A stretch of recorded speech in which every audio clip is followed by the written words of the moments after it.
Welcome to lecture number 8. Today we will study about tyres of blockchain technology and one more new term, that is machina economicus. Let us have a brief recap of what we have studied in the last class. In the last class we learnt about benefits and limitations of blockchain. We have seen 8 notable benefits of blockchain technology. Although there are numerous benefits, but there are 8 notable benefits of blockchain technology. The first is decentralization. Second, transparency and trust. The third one, immutability. Fourth one, high availability. Fifth one, highly secure. Sixth, simplification of current paradigms. Seventh, faster dealings. And eighth one is cost saving. These are the various benefits. Along with these benefits, we have got the limitations also. There we can call it as challenges. So we have to overcome these challenges, the problems. Those problems are 5 basic problems are there. One is scalability. What does it mean? Whether it can be extendable or not. Second is adaptability. Whether it can be adjustable or not. And the third is regulation. That is how we are going to control the whole thing in the blockchain technology. The fourth one is relatively immature technology. Means the application in which we are going to apply. So if there is immature technology, how we are going to solve this problem? The last one is privacy. What does it mean, privacy? Privacy is nothing but freedom from interference, from intrusion. Means our data should be secured from any intruder. That is freedom from interference, from any intrusion. These two things means benefits as well as the limitations or challenges we have learned in the last class. Today, let us see about the tyres of blockchain technology. What does it mean? More or less all these are the same thing. They are telling the same meaning. Whether we call it as a levels, we call it as a tyres, we call it as a versions.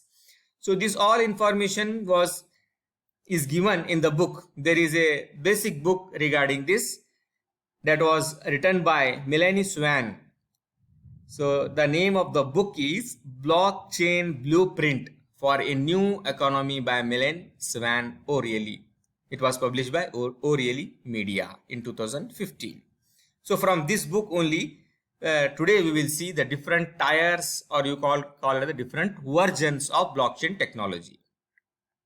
So I have enlisted these versions or tyres as blockchain 1.0, that is one version, blockchain 2.0, blockchain 3.0, and blockchain instead of 4 they have given something like X.0. We will see each one by one. So why these tyres and all? It is thought that due to the rapid development and progress being made in the blockchain technology, you see there are so many blocks, there are so many versions. Why? Because there is a continuous progress in the blockchain technology. Many applications will evolve. Some of these advancements have already been realized, while others are anticipated in the near future based on current rate of advancement in blockchain technology. So when we call it as a different versions or tyre, what does it mean? This versioning is just a logical segregation of various blockchain categories based on the way that they are currently being used, are evolving or predicting to evolve. Also note that this versioning, this versioning is being presented here for completeness and for historic reasons, as these definitions are somewhat blurred now. We cannot call, there is no exact distinction between this version and this version. So when we talk about their definitions, they are not much clear. They are the blurred one, as we are switching from one version to the another version. We are adding few features and we are coming up with a new version. That's why just for the complete knowledge of the historic reasons how these have been developed. So, and with the exception of Bitcoin, all newer blockchain platforms that support smart contract development can be programmed to provide the functionalities and applications mentioned in all blockchain tiers. We will see one by one. Blockchain 1.0. This tier was introduced with the invention of Bitcoin. In the earlier classes, we know what is Bitcoin is. And it is primarily used for cryptocurrencies. Also, as Bitcoin was the first implementation of cryptocurrencies, it makes sense to categorize this first generation. I have marked it as a red.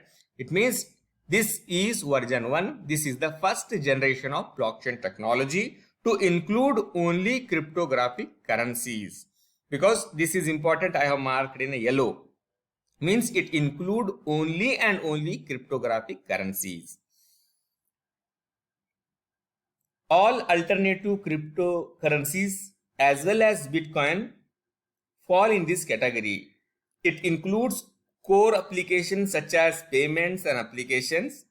This generation means 1.0.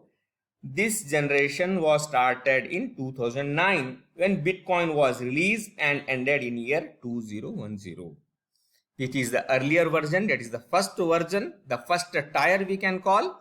It was introduced with the invention of Bitcoin. So almost in the 2009, this version was introduced and it was the first generation, and it include only cryptographic currencies. Now we will see blockchain 2.0, tier blockchain 2.0. This second blockchain generation is used by financial services and smart contracts. This tier includes various financial assets such as derivatives, options, swaps, and bonds. Applications that go beyond currency, finance, and markets are incorporated at this tier. So it is important, that's why I have marked it as a yellow color background, yellow color. Applications that go beyond currency, finance, and market are incorporated at this tier. Ethereum, Hyperledger, and other newer blockchain platforms are considered part of blockchain 2.0. This generation started when ideas related to using blockchain for other purposes started to emerge in 2010. When this idea was started, people thought that this blockchain technology can be used for other applications also. So in 2010, this idea was started. This version came into existence. Now we will see blockchain 3. This third blockchain generation is used to implement applications beyond the financial services industry and is used in government, health, media, the arts, and justice. So if we see from top, blockchain 1, blockchain 2, blockchain 3, we are going in a wider direction. So we are going in a broader way. Again, as in blockchain 2, Ethereum, Hyperledger, and newer blockchains with the ability to code small contracts are considered as part of this blockchain tier. Means this is the next version of blockchain 2.0 version. This generation of blockchain emerged around 2012. This blockchain 3.0, this version was evolved in year 2012 when multiple applications of blockchain technology in different industries were researched. So the scope and the application, they are going in a broader way. That is the blockchain 3.0 version. Now we will see the blockchain X.0. This generation represents a vision of blockchain singularity where one day, means in the future, there will be a public blockchain service available that anyone can use, just like the Google search engine. I have shown just a Google search engine here. It will provide services for all realms of society. So we started from blockchain blockchain version tier 1 to 1.0, 2.0, 3.0.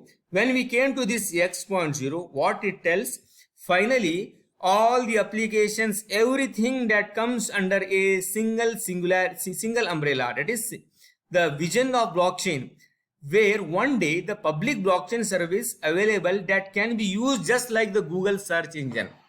The technology will not be constrained or confined to some applications, as anyone can open Google search engine, can find anything. So in the same way, this technology of blockchain will become so much versatile that it will become in a public domain service, such that how we are using this Google search engine, anyone can use this blockchain technology. It means it provides services for all realms of the society.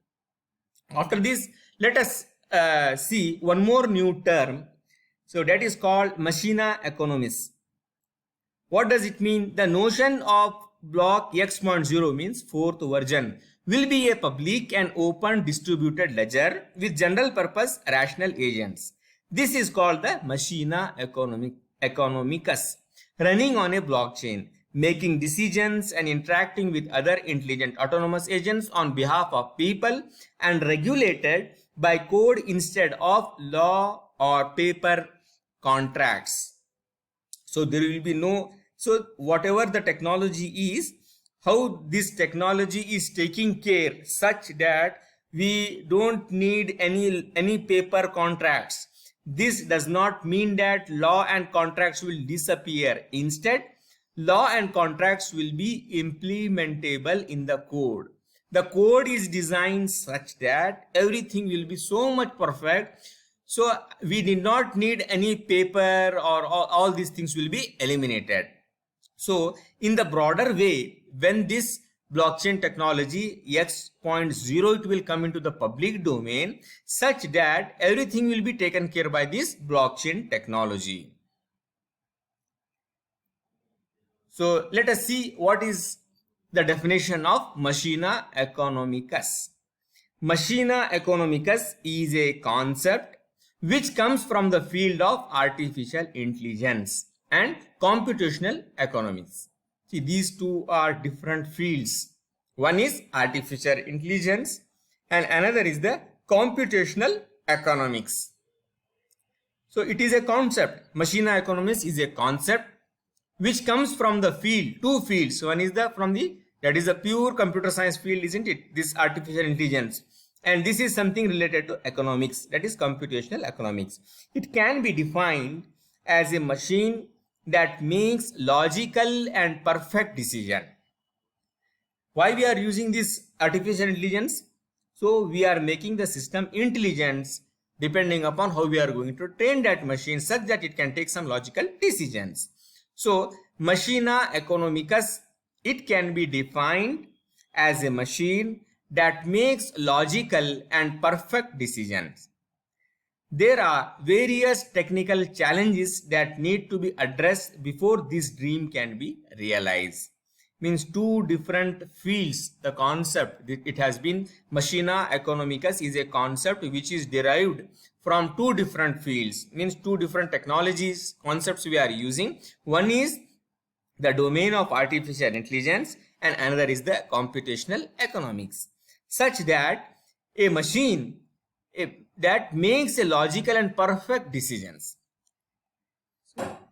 By the concepts of this artificial intelligence and computational economics, we are coming up with a machine, we are coming up with a system that makes logical and perfect decisions.